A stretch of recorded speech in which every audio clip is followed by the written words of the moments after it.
Some stories are so powerful they outlive entire civilizations. These ancient epics are not just old poems, they are living blueprints that continue to shape our values and our very understanding of humanity. Why does a 3,000-year-old tale like the Odyssey still feel so relevant? We are about to unravel the enduring mystery of their cultural power. By the end of this journey, you will see the familiar world around you in a completely new light. We will decode the hidden structures of these foundational stories and uncover their surprising modern legacies, from the blockbuster films you love to the personal moral codes you live by.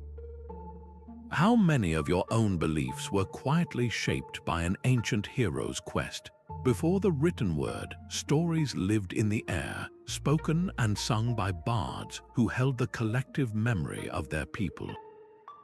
Under vast, starlit skies, communities would gather, listening as these tales wove together their history, their gods, and their deepest fears and aspirations. This was the birthplace of the ancient epic, but calling an epic a long poem is like calling a mountain a large rock. It misses the monumental scale. An epic is a foundational narrative, a story so immense it carries the entire weight of a culture's identity. Think of the Epic of Gilgamesh, carved into clay tablets in ancient Mesopotamia. It is our oldest known epic, a profound exploration of friendship, the grief of loss, and one man's desperate quest for immortality against the inevitable reality of death. These works are defined by their grand scope, their elevated, poetic style, and their crucial role as a cultural repository. They were not mere entertainment. They were the original multimedia experiences, blending what we would now separate into history, religion, and blockbuster cinema into a single, powerful package. They answered the most fundamental questions: who are we? Where did we come from? What does it mean to be a hero, a citizen, a human being? To understand their staggering cultural power, we must first grasp their sheer scale and purpose. This foundational definition sets the stage for us to dissect the very engine of these stories, the recurring components that make them so unforgettable and so easily transplanted across millennia. The engine of every great epic is a journey, a path walked by a hero who starts out startlingly ordinary. This archetypal pattern, known as the hero's journey, forms the deep psychological skeleton of these ancient tales. Think of a young farmer, a prince unsure of his throne, or a warrior hesitant to fight. They are comfortable in their known world, but then a call to adventure arrives, one they often try to refuse. A threat emerges, a messenger appears, or a personal loss shoves them out the door. This is the moment of separation, the first step away from everything familiar. For Odysseus, the call was the Trojan War, pulling him from his kingdom and his wife, Penelope. His refusal was his famous attempt to avoid the draft by pretending to be mad, a ploy that ultimately failed. For the Prince Arjuna in the immense Indian epic, the Mahabharata, the call came on a battlefield, faced with the horrifying prospect of fighting his own cousins and teachers. He laid down his bow, utterly refusing his duty. This initial reluctance is profoundly human. It makes the hero someone we can see ourselves in, someone who fears the unknown just as we do. The journey then plunges the hero into a world of trials, a phase of initiation filled with supernatural wonders, formidable enemies, and crucial allies. This is where the character is forged and transformed. Odysseus confronts Cyclopes, resists the song of the sirens, and navigates the treacherous strait between the monster Scylla and the whirlpool Charybdis. Each trial forces him to rely on his intelligence, his mettle, and the help of the goddess Athena. Arjuna, in his moment of crisis, receives the profound spiritual counsel of Lord Krishna, his friend and charioteer, who guides him through his doubt. These challenges are more than just exciting plot points. They are a metaphor for the ordeals we all face in life, the personal battles with fear, temptation, and despair. The epic provides a map showing that struggle is not a sign of failure but a necessary part of growth. The final stage of the journey is the return, where the hero comes back to their community, forever changed, bearing a gift, a lesson, or a new understanding. Odysseus returns to Ithaca not just as a king, but as a wiser man who has seen the cost of pride and the value of home. He brings the boon of restored order. Arjuna, having accepted his destiny, fights and secures a victory that re-establishes cosmic balance. This resilient narrative structure resonates because it mirrors our own inner lives. We may not fight literal monsters, but we all face calls to change, periods of difficult initiation in our careers or relationships, and moments where we hope to return with some hard-won wisdom. The ancient epic hero became a model of behavior, a source of inspiration that taught audiences how to persevere. Modern storytelling has inherited this blueprint directly. From the deserts of Tatooine to the halls of Hogwarts, the journey of a reluctant hero overcoming trials remains the bedrock of our most beloved films and books. But what makes a hero's struggle so compelling is not just the path they walk, but the formidable forces they must confront along the way. But the hero's path is never walked alone. A shadow world of gods and monsters looms just beyond the edge of the map, a realm of immense power that constantly intrudes upon human destiny. These supernatural forces were far more than decorative fantasy. For ancient audiences, they were the fundamental operating system of the universe. The unpredictable squabbles of Zeus, Hera, and Aphrodite on Mount Olympus directly decided the fates of soldiers on the plains of Troy. In the Mahabharata, Lord Krishna does not merely offer advice. He descends as a divine incarnation, steering the epic's cosmic war through his presence and power. These narratives use the divine to personify the forces that humanity could not control, from the sudden fury of a storm to the bewildering twists of fate that can uplift or ruin a life. They gave a face and a story to the unexplainable, transforming abstract chaos into a pantheon of characters with motives and moods. And then there are the monsters. A creature like the Cyclops Polyphemus is not just a terrifying obstacle for Odysseus. He represents a raw, primordial chaos, a lawless force of nature that consumes without thought. He is the external threat that a civilization defines itself against. By outwitting and blinding this monster, Odysseus is not merely surviving. He is enacting a core cultural message, the triumph of human intelligence and social order over brutish, antisocial chaos. Similarly, in the Mahabharata, the heroes confront a demoness like Hidimba, a being of the wild forest who symbolizes the untamed world beyond the ordered kingdoms. Her defeat, or sometimes her complex integration into the story, reinforces the boundary between the civilized and the chaotic. This rich, metaphorical landscape allowed epics to explore profound questions in a deeply engaging way. When a hero argues with a god, the story is grappling with the theme of free will versus destiny. When a monster is slain, it is a meditation on justice and the cost of maintaining order. This entire supernatural framework provided a vocabulary for discussing power, morality, and the human condition itself. But beyond the clashes with gods and monsters lies an even deeper layer, the internal battlefield where a hero's most difficult choices are made. Beyond these external battles with gods and monsters lies the most treacherous landscape of all, the human heart, A king like Gilgamesh does not simply mourn his friend Enkidu. He is shattered, confronted with the chilling reality of his own future death. His desperate, futile quest for eternal life becomes a powerful exploration of one of our oldest and most profound themes, the confrontation with mortality itself. Ancient epics are philosophical treasure troves, wrestling with timeless concepts that still define our lives. The Iliad forces its heroes to choose between personal honor and loyalty to their community.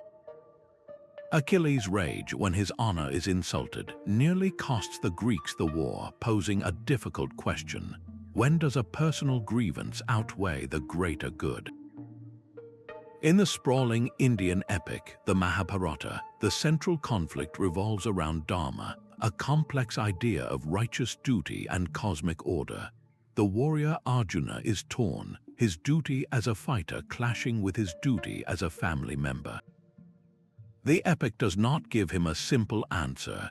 Instead, it guides him and the audience through a deep, philosophical discourse on how to live a moral life in a complicated world. And from Greek tradition, rooted in epic poetry, we get the powerful concept of hubris, the destructive arrogance that leads a hero to defy the gods or fate, inevitably resulting in their downfall.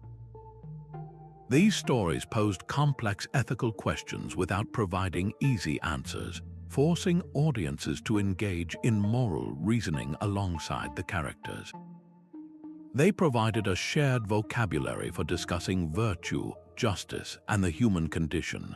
By collectively grappling with Achilles' choices or Gilgamesh's grief, ancient communities were cementing their social bonds and establishing a common ethical framework. This deep, collective engagement with fundamental questions is a key reason for their endurance. The echoes of these epic debates are not locked in the past.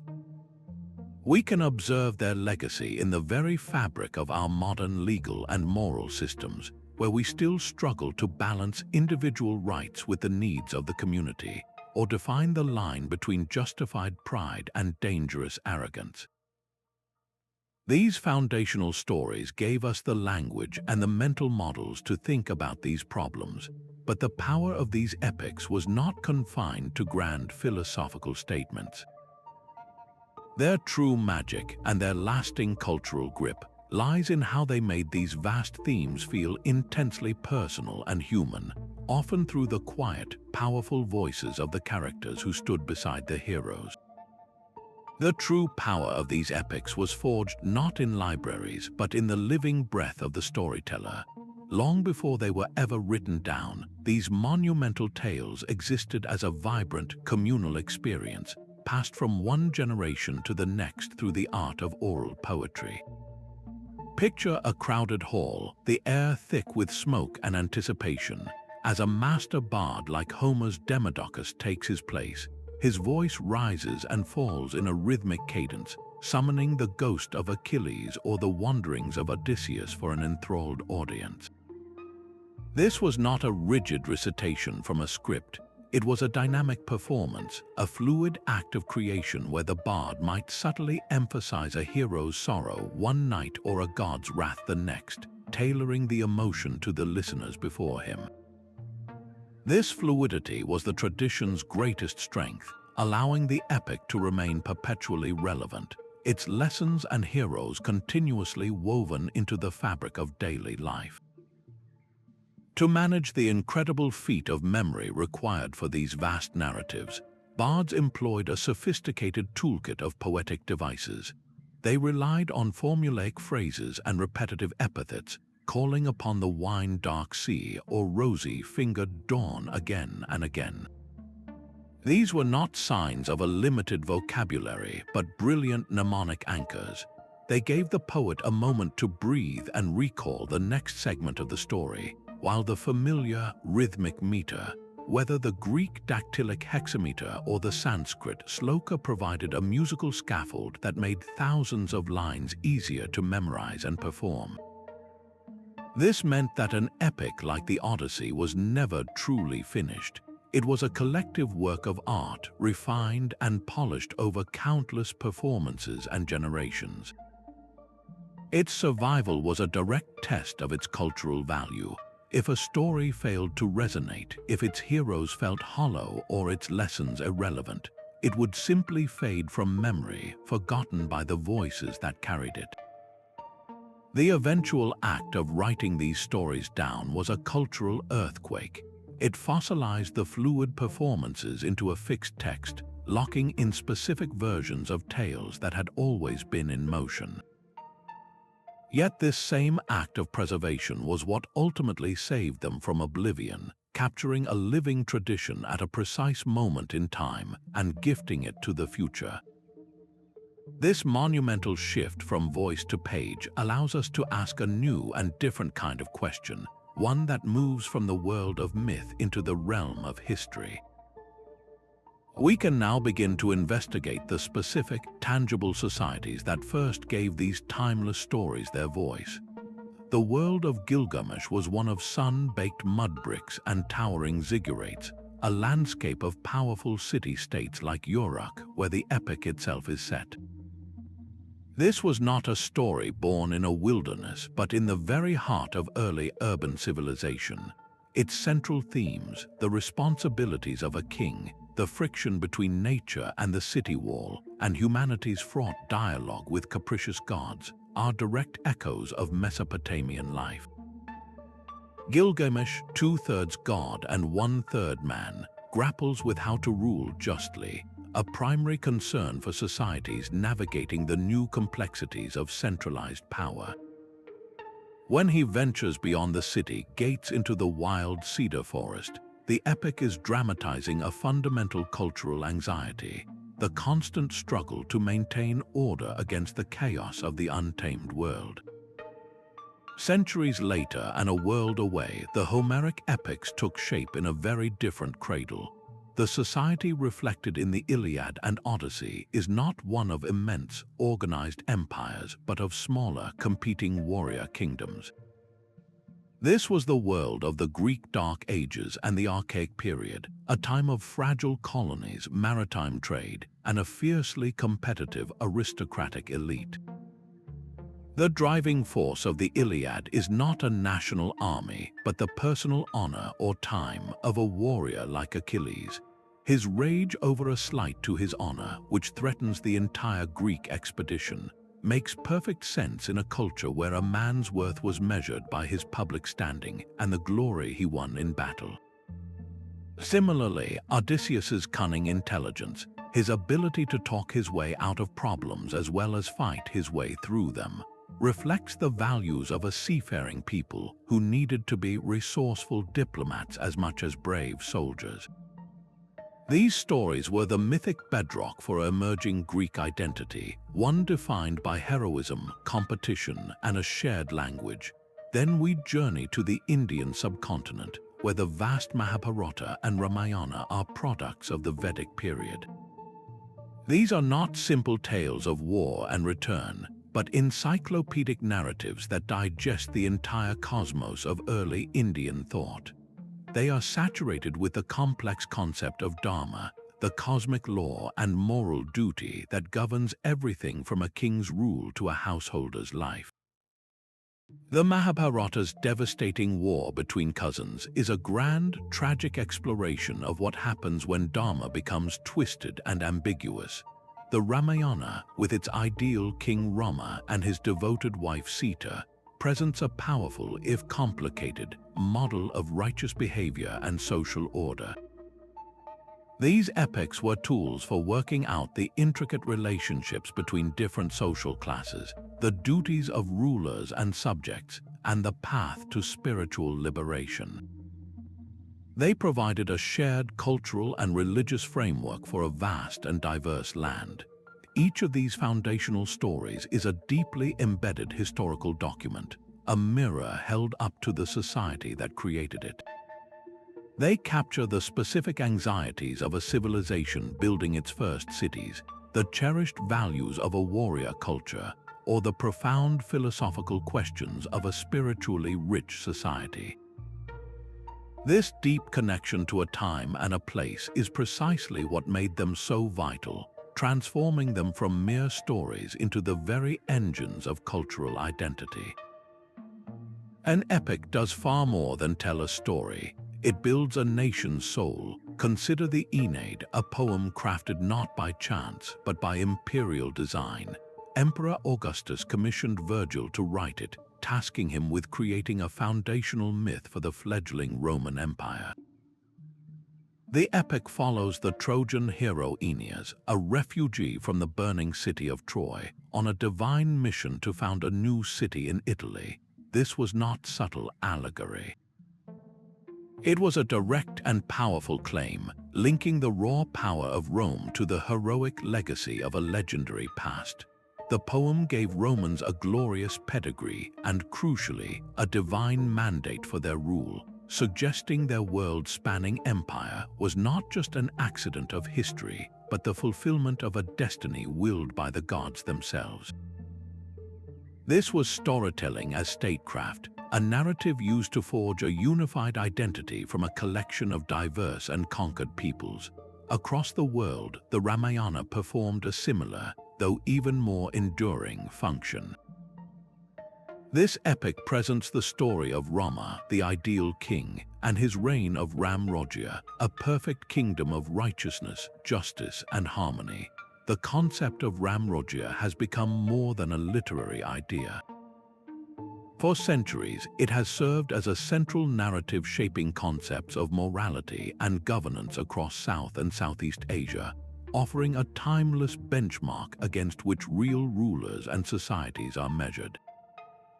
The ideals celebrated in these foundational stories provided a clear moral compass.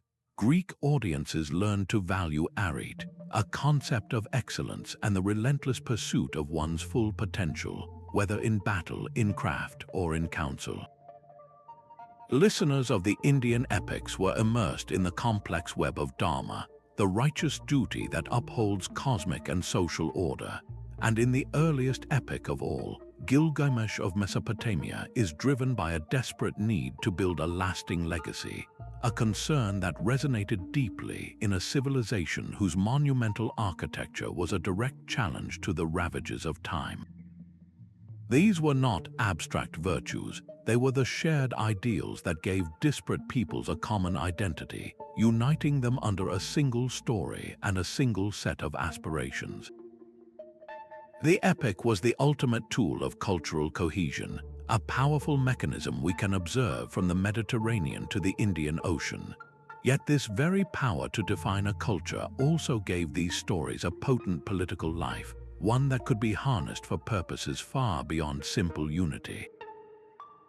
These astonishing parallels stretch across continents and centuries, a testament to a shared human imagination. How could a flood story, nearly identical in its details, emerge independently in the deserts of Mesopotamia and the highlands of the ancient Near East? In the Epic of Gilgamesh, the hero Utnapishtim is warned by a god to build a great boat to save his family and the seeds of all living creatures from a world-destroying deluge. He sends out birds to find dry land, a dove and a raven, just as Noah does in the book of Genesis. This is not a case of one culture copying another, but something far more profound. It reveals that different civilizations, facing the same terrifying and unexplainable forces of nature, arrived at the same kind of story to make sense of their world. The theme of a perilous journey to the land of the dead is another universal pattern. The Greek hero Odysseus sails to the edge of the world and performs a blood sacrifice to summon the shades of the departed, seeking guidance from the prophet Tyreus. The Roman hero Aeneas follows a similar path, descending into the underworld to meet the spirit of his father and see the glorious future of Rome.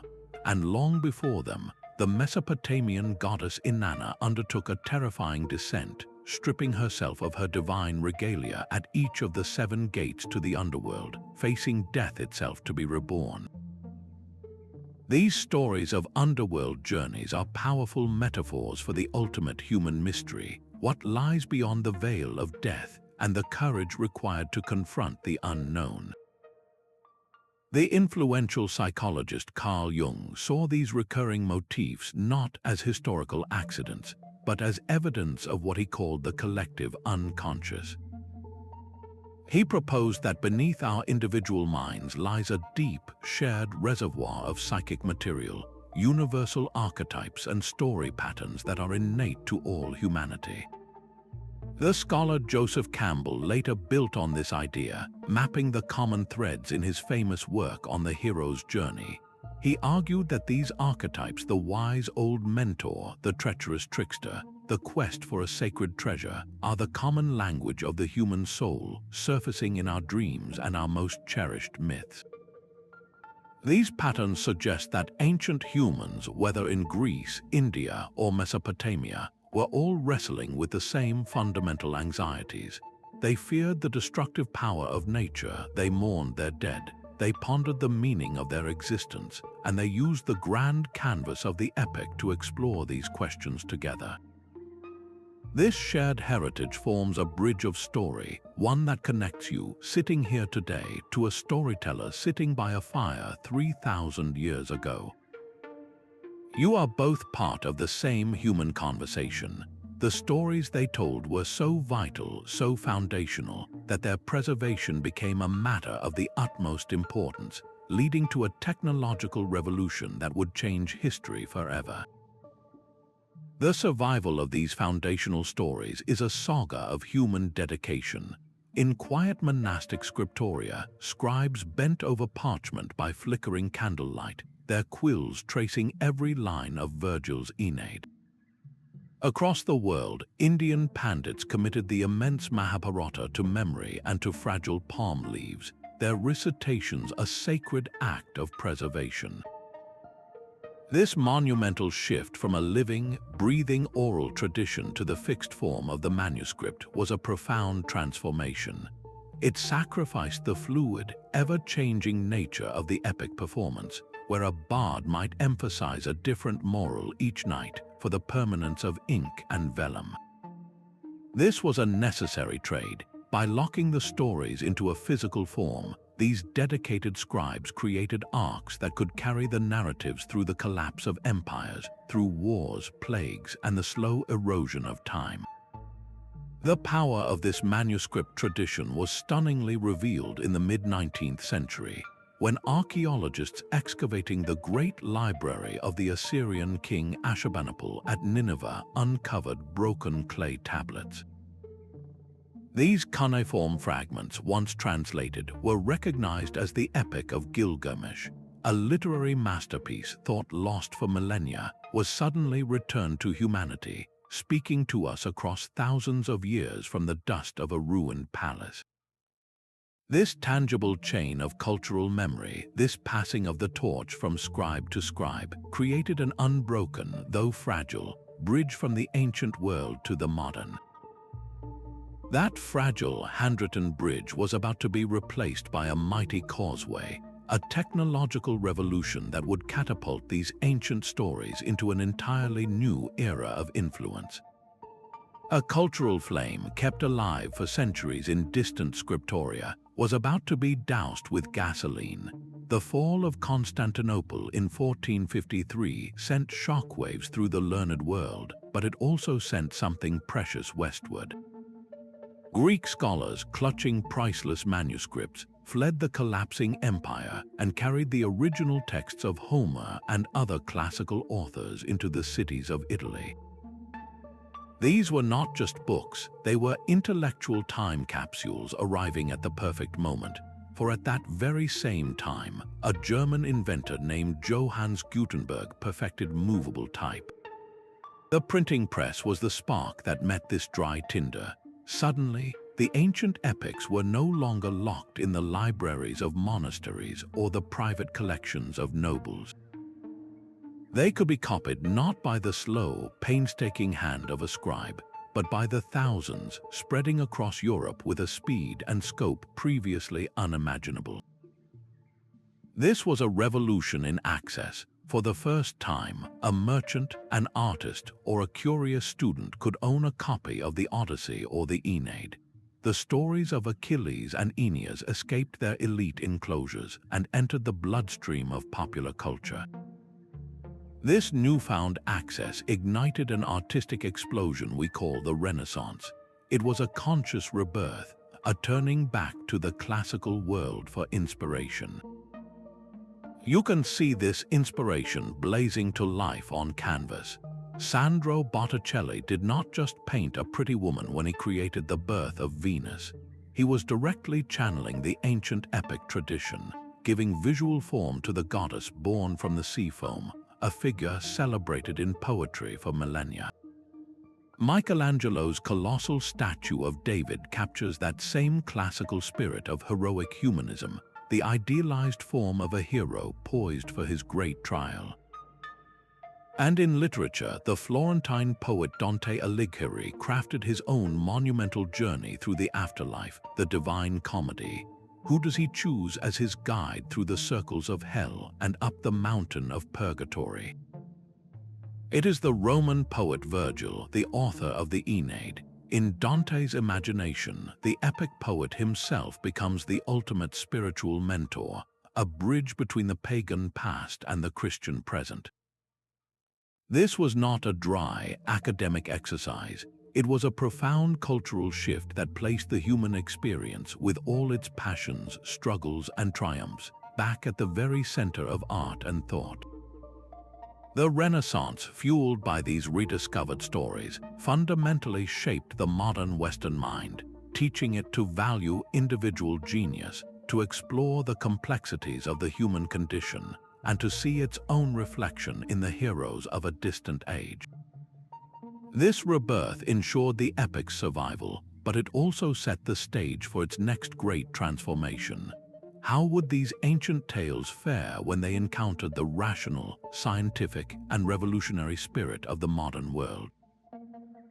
George Lucas did not hide his sources. He openly charted the path of Luke Skywalker using the ancient map of the hero's journey, a direct blueprint from the mythologist Joseph Campbell. Luke's call to adventure, his refusal, his training with the wise mentor Obi-Wan, his descent into the Death Star, and his ultimate return with the boon to save the rebellion. This is the epic cycle of separation, initiation, and return, identical to the trials of Odysseus or Arjuna. This is not a vague similarity. It is a conscious revival of the most powerful storytelling engine ever devised. Look beyond a single galaxy far, far away to the sprawling political landscapes of television. A series like Game of Thrones, with its vast cast of competing noble families, its intricate webs of loyalty and betrayal, and its morally ambiguous characters, is a direct heir to the narrative complexity of the Mahabharata or the Iliad. This is not the clean, singular journey of one hero, but the messy, interwoven tapestry of an entire world, where a queen's ambition in one kingdom echoes a warrior's pride in another, just as the rage of Achilles in his tent rippled across the entire Greek army.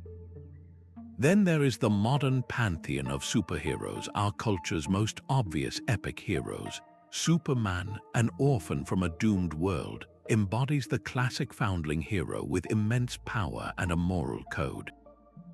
His journey is not to win a throne, but to protect his adopted community, Metropolis, just as an ancient hero was sworn to defend his city-state. Black Panther's story in Wakanda is a profound exploration of the epic themes of legacy, the responsibilities of a king, and the tension between isolation and engagement with the wider world. These modern myths use advanced technology instead of divine gifts, but the core conflicts remain unchanged. Why do these ancient structures feel so fresh even now? They provide a psychologically resonant framework that mirrors our own inner growth. We may not wield lightsabers, but we all face calls to leave our comfort zones, navigate trials that test our character, and hope to return from our struggles with new wisdom. The epic gives us a map for this internal terrain.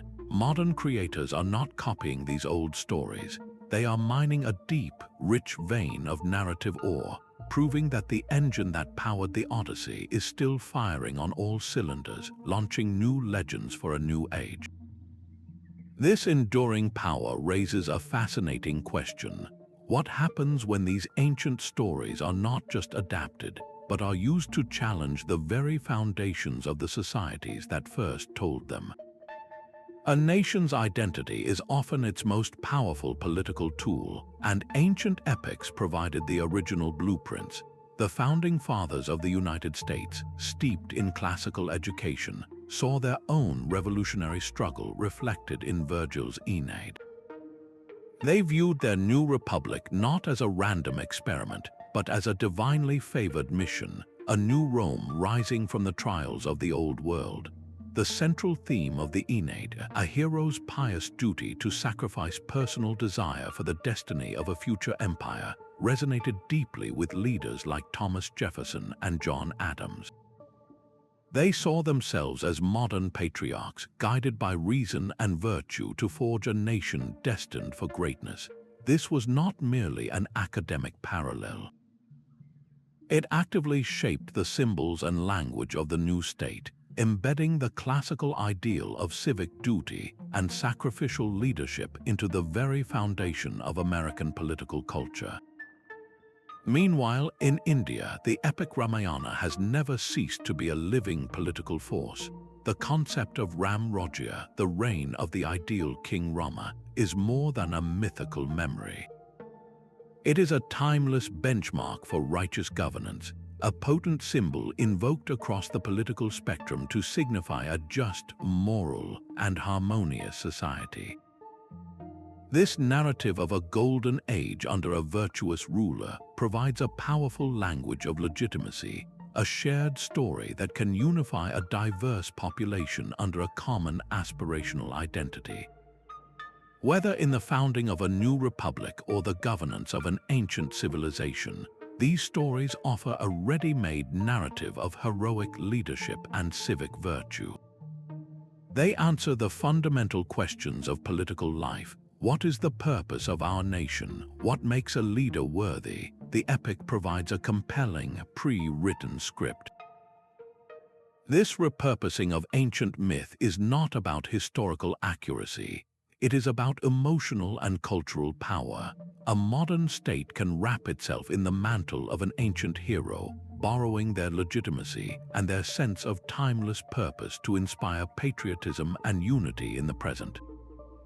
But this very power carries a profound responsibility, for the same story that can unite a people can also be wielded to divide them. The same stories that built nations also built the architecture of the modern mind. Long before Freud or Jung set pen to paper, the ancient epics were already mapping the deepest recesses of the human psyche.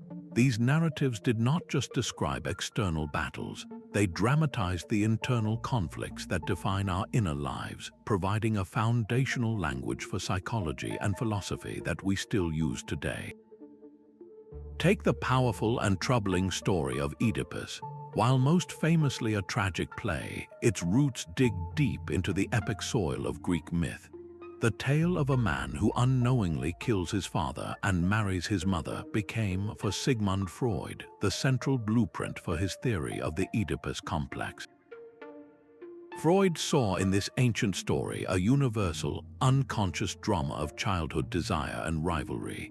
He was not inventing a new concept so much as he was naming a primal pattern that the epic tradition had already captured and preserved for millennia.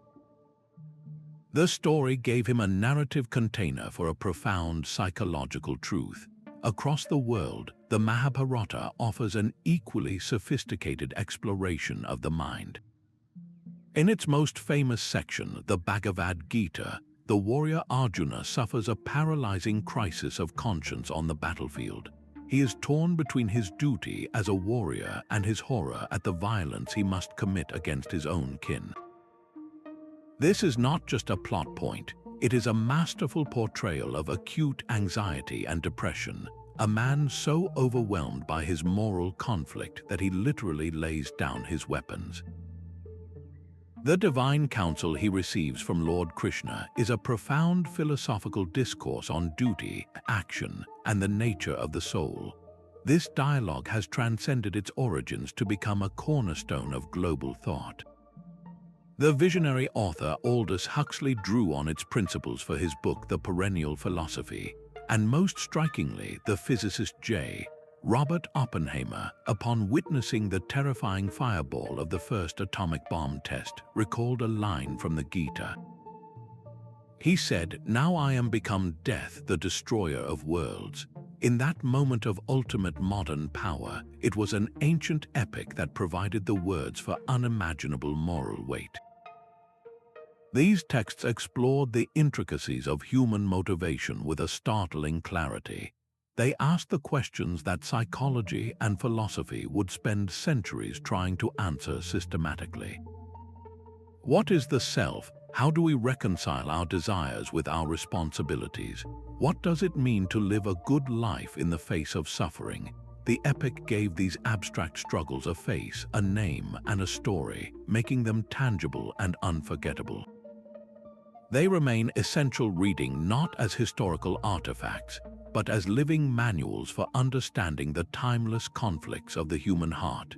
These ancient stories were the first courtrooms, the original forums where entire societies debated the meaning of justice itself. The immense conflict at the heart of the Mahabharata erupts from a legal and ethical crisis, a disputed inheritance and a game of dice so rigged it constitutes a profound breach of trust. The epic's climactic war is not merely a battle for a throne, but a catastrophic lawsuit fought with arrows and chariots, a desperate, violent attempt to resolve a question of rightful rule. Its central philosophical text, the Bhagavad Gita, unfolds not in a quiet temple, but on a battlefield, the ultimate setting for a moral dilemma.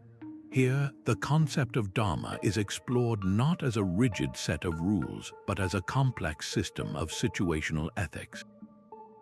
Arjuna is torn between his Dharma as a warrior, which demands he fight, and his Dharma as a family member, which demands he protect his kin. The epic forces its audience to grapple with the unsettling truth that our duties can violently conflict, and that doing the right thing is rarely a simple choice. This narrative provided a shared space for generations to wrestle with the gray areas of morality, long before such concepts were written into formal law. Across the ancient world, the Greek epics were performing a similar function. The entire plot of the Iliad is set in motion by a violation of the guest-host relationship, a sacred social contract in the ancient world. When Paris, a guest in the home of Menelaus, abducts his wife Helen, it is not just a personal insult. It is a transgression that shatters the foundational trust holding early Greek society together. Agamemnon's army sails to Troy not merely for revenge, but to enforce a cosmic law. The poem is a prolonged meditation on the consequences of broken oaths and the fragile nature of justice. Later in the Odyssey, we see the final, bloody resolution of another breach of contract. The suitors who infest Odysseus' palace are not just unwelcome guests. They are consuming the wealth of a rightful king, a direct assault on the economic and political order. Their slaughter, while brutal, is framed within the epic's logic as a necessary restoration of legal authority. These stories served as powerful cautionary tales. They taught that a kingdom without justice is a kingdom doomed to chaos. They emphasized that an oath sworn before the gods was an unbreakable bond, the glue of political and social life. The consequences for characters who broke these codes were swift and severe, instilling in the audience a visceral understanding of cause and effect in the moral realm. The lessons encoded in these epics did not fade with their civilizations. The principles of fiduciary duty, the sanctity of contract law, and the very idea that a ruler's power is tied to their just use of it, are the direct intellectual descendants of these ancient debates. Our modern courtrooms, with their arguments over fairness and responsibility, are still echoing the conversations that began 3,000 years ago around a poet's fire.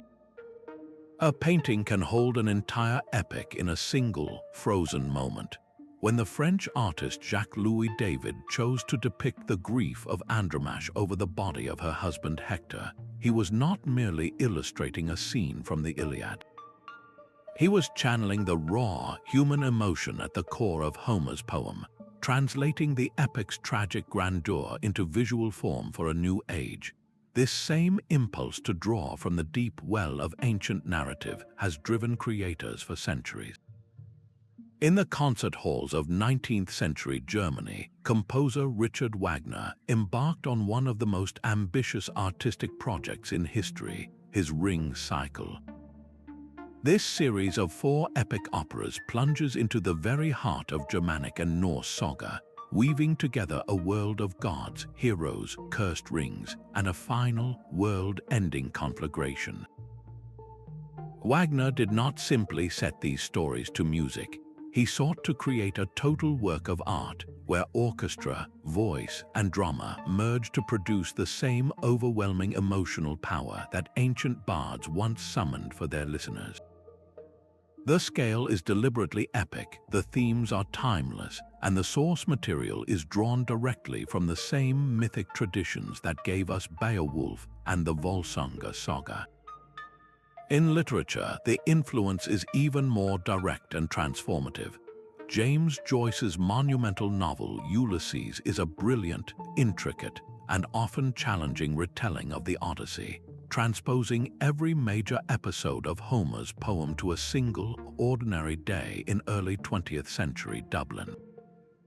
The heroic Odysseus becomes Leopold Bloom, a humble advertising canvasser. The enchantress Circe becomes a madam in a brothel. The faithful Penelope becomes Molly Bloom, whose final, sprawling soliloquy echoes through literary history. Joyce was not just making a clever reference. He was arguing that the epic scope, the grand journey, and the profound humanity of the ancient story were not relics of a heroic past. They were alive and well in the seemingly mundane struggles of modern life. This artistic conversation is far from over. Today, authors like Madeline Miller, in her novel The Song of Achilles, breathe new life into the Iliad by telling it from the intimate perspective of Patroclus, giving voice to a character traditionally defined by his relationship to the hero. Neil Gaiman, in his Norse mythology, masterfully retells the old Scandinavian tales with a modern storyteller's wit and clarity, making the cosmic drama of Odin, Thor, and Loki accessible and compelling for a contemporary audience. This continuous engagement across centuries and media proves something vital. The power of an epic is not locked in its original text. It is a living, generative force. Each painter, each composer, each novelist who returns to these stories finds something new there, a fresh angle or an unanswered question that resonates with their own time. They are not copying the past, they are collaborating with it, ensuring that the ancient fires of storytelling never go out. These ancient narrative blueprints now live and breathe in the entertainment you consume every day. The superheroes leaping from comic book pages are often the literal gods and demigods of our oldest stories. Thor is not merely inspired by Norse mythology, he is the Norse god of thunder, his hammer Mjolnir a direct inheritance from the sagas. Wonder Woman is an Amazonian princess, her very origin story rooted in the legends of Greek epic. These characters have simply traded Mount Olympus for Metropolis, their divine struggles now playing out against a backdrop of modern cities, yet their core conflicts remain the same. They grapple with duty, power, and what it means to be a protector, echoing the same questions that defined heroes like Achilles and Arjuna. This is not a vague parallel. It is a direct lineage, a cultural repurposing of mythic figures for a contemporary world that still craves the presence of the superhuman. That same heroic impulse has found an even more interactive home in the vast worlds of video games. When you create a character in a role-playing epic like Final Fantasy or The Elder Scrolls, you are not just starting a game, you are answering the call to adventure. You, the player, become the seemingly ordinary farmhand or novice who is thrust into a grand conflict. You gather a party of allies, face supernatural trials in forgotten dungeons, and ultimately confront a world-ending evil. This is the hero's journey in its most immersive form. The game's narrative structure is a direct implementation of that ancient pattern, transforming you from a passive listener in the Bard's Hall into the active protagonist of your own epic. The stakes feel personal because your choices directly shape the outcome, forging a modern version of the communal storytelling experience. And on the silver screen, the modern epic achieves its most spectacular expression. A film like The Lord of the Rings is not just a fantasy adventure. It is a self-contained epic, meticulously built with its own foundational texts, complex languages, and a deep history that stretches back millennia within its own world. The journey of Frodo Baggins from the Shire to Mount Doom mirrors the arduous quests of old, complete with monstrous foes, divine intervention, and the immense weight of a cosmic burden. Similarly, James Cameron's Avatar constructs an entire ecosystem and culture with the detailed world building of a classical epic, framing its story as a clash between different ways of life and a fight for the soul of a world. These blockbusters operate on an epic scale, both in their visual spectacle and in their narrative ambition, proving that the appetite for grand, mythic storytelling is as strong as ever. This seamless absorption into comics, games, and film does more than just entertain. It ensures the epic's core DNA, its focus on heroism, sacrifice, and the struggle against chaos, remains a dominant and deeply beloved narrative force for a global audience. We are not abandoning these old stories. We are simply finding new campfires around which to tell them. The words we use to describe our own lives are often borrowed from these ancient heroes. Our very language is a living museum of the epic, filled with linguistic fossils that have outlasted empires. We describe a long and wandering journey as an Odyssey, directly naming our personal quests after Homer's 10-year voyage. We speak of an Achilles heel when we mean a single, fatal weakness, a direct inheritance from the myth of the Greek warrior whose invincibility was undone by one small, vulnerable spot. A job that seems impossibly difficult is a Herculean task, named for the Roman hero Hercules and his 12 superhuman labors. And when we face a formidable and persistent rival, we call them our nemesis, after the Greek goddess of divine retribution who ensured no hero could escape their fate. These phrases have traveled so far from their original stories that we use them without a second thought. They have been stripped of their specific narrative context, yet they retain their full metaphorical power. This is the ultimate proof of cultural absorption. These stories did not just give us great tales, they gave us the very tools to articulate our own struggles and shortcomings. They provide a shared shorthand, a collective understanding that a certain kind of challenge is Herculean, a certain kind of journey is an Odyssey. This legacy in our daily speech is quiet but profound, a constant, low hum of the ancient world in our modern conversations, reminding us that the hero's trials are still the best way we have to describe our own. Every word you read from an ancient epic has crossed a vast sea of language and time. This global journey was made possible not by magic, but by the meticulous, often invisible, work of translators. These linguistic bridge builders have rendered the dense poetry of forgotten tongues into countless modern languages, transforming the Odyssey from an artifact locked in ancient Greek into a story you can find on a shelf in Tokyo, Cairo, or Buenos Aires. Yet a translation is never a simple, mechanical transfer. It is always an interpretation.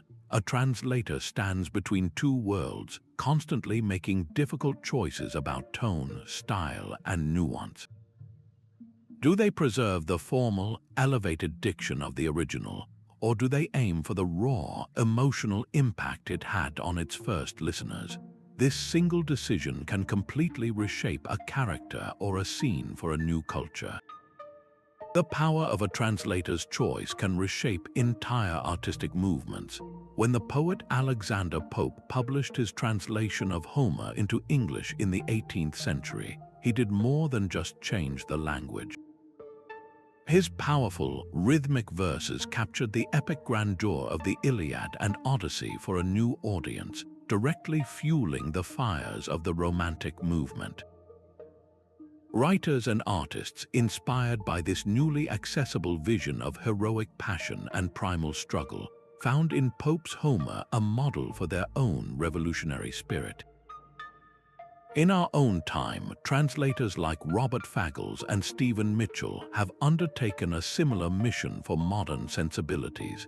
Fagles' translations are celebrated for their muscular, driving energy, capturing the urgency and visceral force of the battlefields in the Iliad. Stephen Mitchell, meanwhile, often seeks a different kind of clarity, one of lyrical simplicity and direct emotional access, making the philosophical depth of Gilgamesh feel as immediate as a contemporary novel. This is not a process of finding one perfect final version. It is an ongoing, vital conversation between the past and the present. Each new generation needs its own translators, its own interpreters, to ask fresh questions of these ancient texts and find new resonances within them. This continuous cycle of reinterpretation is what prevents the epics from becoming dusty museum exhibits locked behind glass. It is what keeps them alive, breathing, and endlessly relevant, ensuring they remain not as relics to be studied, but as stories to be lived. These sprawling tales of gods and heroes have become cornerstones of the modern classroom for a reason far deeper than tradition. They are masterclasses in critical thinking, demanding that students engage with profound moral ambiguity. A young person reading the Iliad does not simply learn about a war. They are forced to sit with the paradox of Achilles, a hero whose glorious rage is also a destructive, selfish force that brings suffering to his own allies. The epic refuses to offer easy answers, presenting a world where honor and humanity are often in brutal conflict. This is not a simple story of good versus evil. It is a complex tapestry of motivations, forcing readers to question every character's choices and to defend their own interpretations. This wrestling with gray areas is the very essence of ethical reasoning. It prepares students for a world that is rarely black and white, training them to navigate complexity with nuance and intellectual courage. Across the globe, a student encountering the Mahabharata faces a different but equally demanding challenge. They are not just reading a myth, but stepping into a live philosophical debate. The battlefield crisis of Arjuna presents a dilemma with no perfect solution, compelling readers to grapple with the intricate layers of Dharma, or righteous duty. Is it more moral to fight for justice if it means killing your own family? The text does not hand down a verdict from on high. Instead, it lays out the arguments, inviting generations of students to become active participants in a conversation about destiny, action, and consequence that has been unfolding for millennia. This engagement builds a unique form of cultural literacy. By immersing themselves in the values, fears, and aspirations of ancient Mesopotamia, Greece, or India, students develop a powerful empathy for people from radically different times and places. They begin to see that the fundamental questions that haunted Gilgamesh in his quest for meaning are the same ones we ask today. This connection shatters the illusion of the past as a foreign country, revealing it instead as a continuous thread in the shared human narrative. The educational power of the epic lies in this timeless dialogue. It equips us not with dusty facts, but with the mental and moral frameworks to understand our own world more deeply, recognizing that we are still living out the consequences of stories told 3,000 years ago.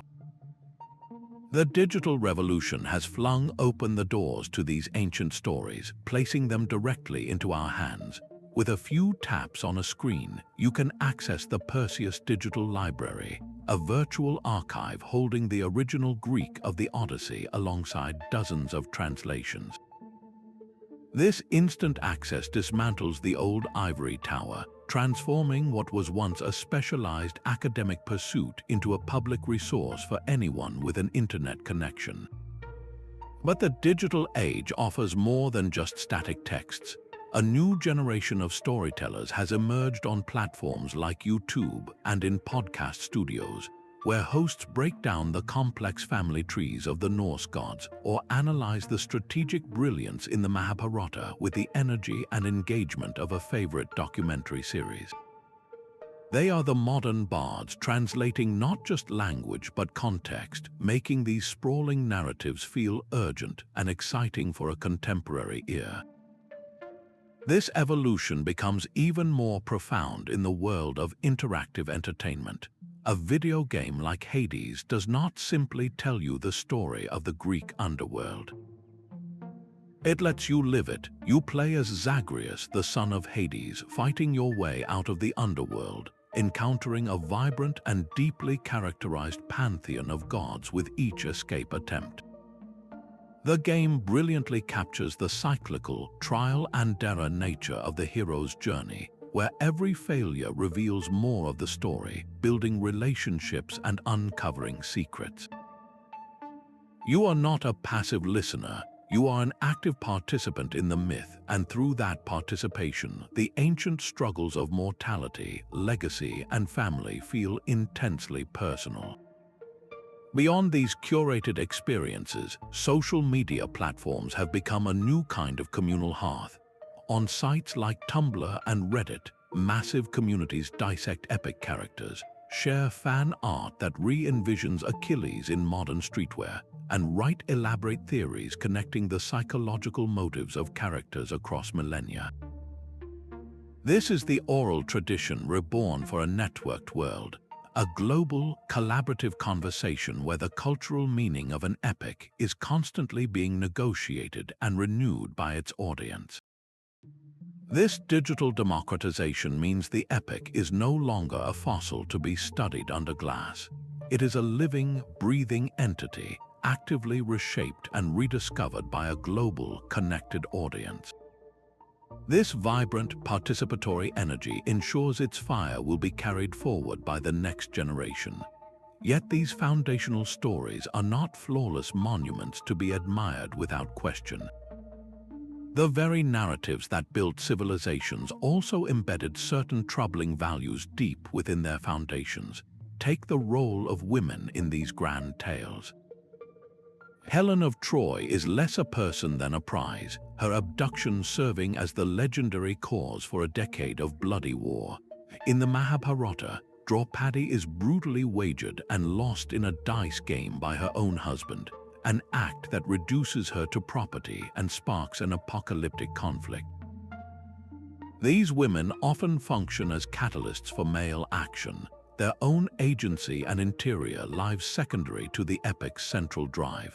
Beyond gender, the epics frequently glorify a brutal worldview.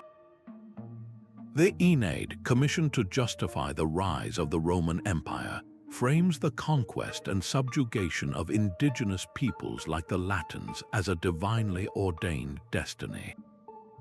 The Ramayana's celebration of Ram Rajya, the ideal kingdom, rests on the exile of the virtuous Sita, a stark reminder that these visions of perfect order often came at a great cost to individuals. For centuries, these classical European texts were held up as the pinnacle of human culture, a standard used to marginalize other storytelling traditions. Post-colonial scholars powerfully point out that the Aeneid's narrative of imperial destiny was later echoed by European powers to legitimize their own colonial projects, positioning themselves as the new Romans bringing civilization to so-called barbaric lands. This critical lens does not seek to erase the epics from our cultural memory. On the contrary, it invites a more honest and complete relationship with them. To read these stories fully is to acknowledge their entire legacy, to sit with the uncomfortable truth that the same works that explored profound humanity also helped to normalize conquest and inequality. This nuanced engagement allows us to appreciate their genius while consciously choosing which parts of their blueprint to build upon and which to redesign for our own time. The identity of the poet who gave us the wrath of Achilles and the wanderings of Odysseus is one of history's great literary mysteries. We know the name Homer, but the man himself is a ghost, a silhouette against the backdrop of a distant past.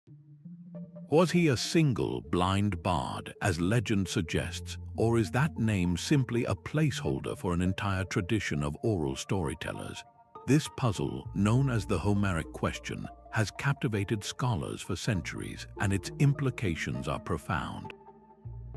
The sheer scale and intricate unity of the Iliad and Odyssey seem to point to a singular creative genius, yet the formulaic phrases and repetitive epithets woven throughout the poems are the clear fingerprints of an oral tradition. These epics were not composed at a writing desk. They were built in performance, refined over hundreds of years by generations of singers who held the entire cultural memory of their people in their minds and on their tongues. A similar mystery surrounds the monumental Mahabharata.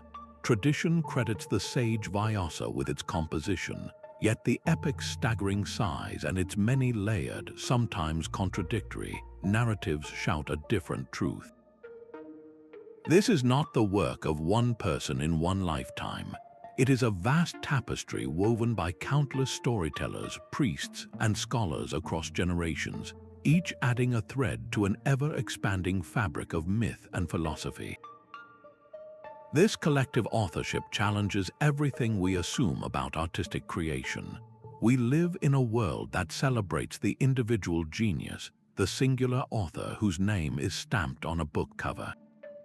But these foundational stories teach us that their power did not spring from one mind alone. Their immortality was forged in the communal crucible, their strength drawn from being deeply integrated into the heartbeat of a people, told and retold until they became the very language of a culture's soul. This collective origin does not diminish their brilliance. It reveals a different kind of magic, one born from the shared breath of a community, all speaking through the voice of a single, legendary name. The poet's words spoke of a city of towering walls, but for centuries, Troy was only a whisper in the wind. Then a man with a copy of the Iliad and a shovel arrived at a mound in Turkey called Hisarlik. Heinrich Schliemann's dramatic excavations in the late 19th century were driven by an almost fanatical belief that Homer's epic was a historical document. He tore through the layers of the ancient tell, convinced he had found Priam's treasure and the burning city itself. Modern archaeology would later show his methods were disastrous, his claims often reckless fantasy that destroyed as much as it uncovered. Yet his work ignited a global conversation that still burns today. Could a story of gods and heroes be rooted in a real place and time? The answer, emerging from the dust of more careful excavations, is far more fascinating than a simple yes or no. Subsequent archaeologists revealed that Hisarlik was in fact a major city, known in Hittite records as Wilusa, a place besieged and sacked multiple times in the late Bronze Age. The grand walls and evidence of a catastrophic fire Schliemann sought were indeed there, just not in the layer he had romantically assigned to Homer's war. This was not a literal proof of the Iliad's plot, but something more profound. It revealed a rich, powerful, and volatile civilization in the Aegean whose political landscape, its network of rival kingdoms, and its reliance on bronze weaponry formed the authentic backdrop against which the epic's drama could plausibly unfold. A similar, though even more contentious, quest continues in India. For generations, scholars and enthusiasts have attempted to geographically pin down the world of the Mahabharata, to locate the city of Hastinapur or trace the path of the Saraswati River, a central artery in the epic's geography. These efforts are mired in intense debate, straddling the line between archaeology, faith, and national identity. The true value of this detective work does not lie in finding a specific arrowhead or a palace that belonged to the Pandava brothers. Archaeology will never validate the divine dialogues or the magical weapons. Instead, it gives us something equally precious, the tangible texture of the world that breathed life into these stories. It shows us the kinds of chariots they rode, the grand halls where kings might have held court, and the scale of the cities that could inspire tales of magnificent empires.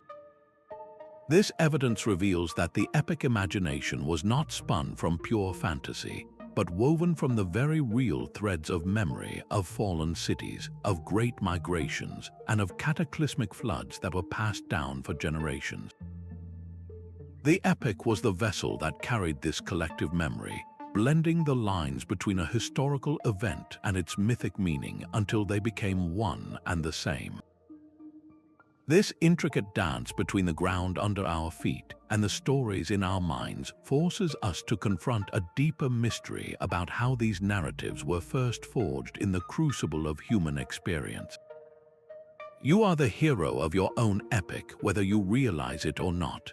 These ancient stories are not locked away in the past. They are a living toolkit for navigating the complexities of modern life, offering a map for our personal odysseys through self-discovery, loss, and the constant search for home. Think of that seemingly insurmountable obstacle at work or in your personal life, the one that feels too big to overcome. That is your Cyclops, a monstrous embodiment of a challenge that seems to block your path entirely. Odysseus did not defeat Polyphemus with brute strength alone. He used his intelligence and cunning, reminding us that our greatest trials often require creative thinking and resilience, not just force. And what of those islands of distraction, the places of comfort and escape that lure us away from our true path? The land of the Lotus Eaters is a perfect metaphor for the endless scroll of social media, the comfortable routines that keep us from pursuing difficult goals, the siren song of procrastination that makes us forget our destination. Recognizing these patterns in our own behavior is the first step toward steering our ship back on course. Perhaps the most profound personal lesson comes from the heart of the Mahabharata, in the teachings of the Bhagavad Gita. Its core principle is to focus on your duty, your Dharma, without becoming attached to the outcome. In a world consumed by metrics of success and a paralyzing fear of failure, this is a radical and freeing idea. It asks you to pour your best effort into your work, your relationships, your art, but to release your grip on the final result. This is not a call to apathy, but to a deeper engagement. It is about finding fulfillment in the integrity of the action itself, rather than letting your self-worth be hostage to a reward or recognition that may never come. This ancient framework offers a powerful antidote to modern anxiety, teaching us to act with purpose while surrendering the need to control every variable. When you view your life through this epic lens, your struggles are reframed. A period of grief becomes a journey through the underworld, a necessary descent that ultimately leads to new understanding. A career change is a call to adventure you initially refused. A difficult ethical choice is your own personal battlefield, where you must weigh your duties to different parts of your life. By seeing our own stories reflected in these timeless patterns, we cease to feel alone in our struggles.